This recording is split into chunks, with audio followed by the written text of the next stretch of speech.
Benmaling Mayor Mirera, ang isyu sa pamilyang bayan may kontrata ng vendors. Inaayos ang detalye ng balita mula kay Kapar-Ilet Mor Brigera. Kapar-Ilet.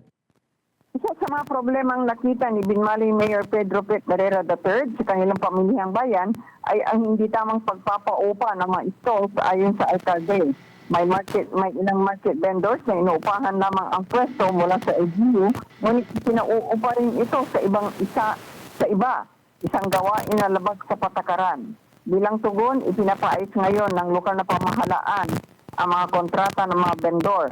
Ang sinumang lalabag ay bibigyan ng revocation at waiver of rights upang maibalik sa LGU ang kontrol ng mga stall at matiyak na direktibang makikinabang ang bayan.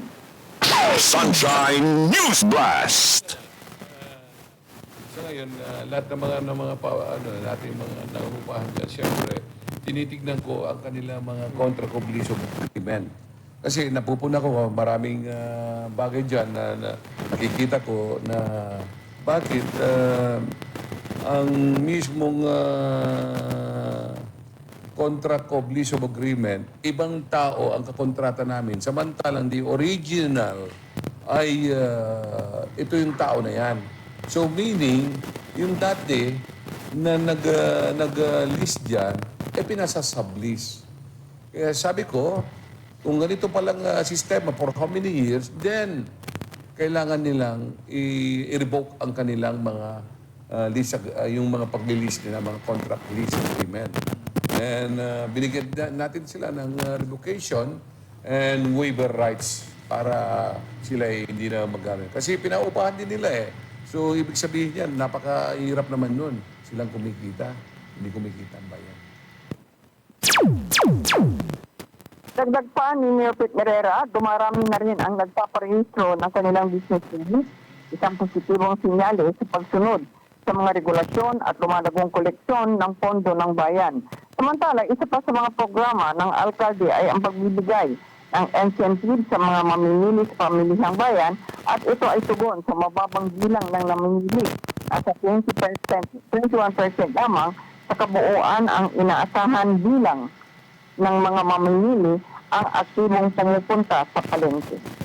Sunshine News Blast. Natin yan para magiging that is a fruitful ideas kasi kung titignan natin,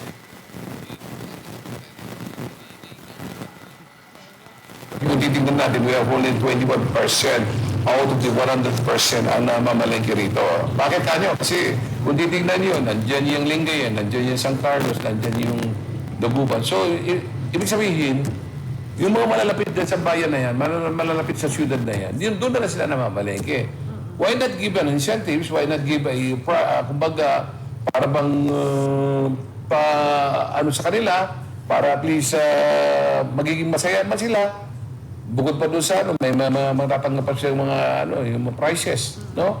Ginagawa ko yan for the sake na gusto kong maibalik ang dating sigla ng ating bayan, lalo na sa palengke. Para sa Diyos at para sa Pilipinas kong mahal, kapartner, Ilet Mor Brigera, kapartner mo sa balita at service. Sunshine.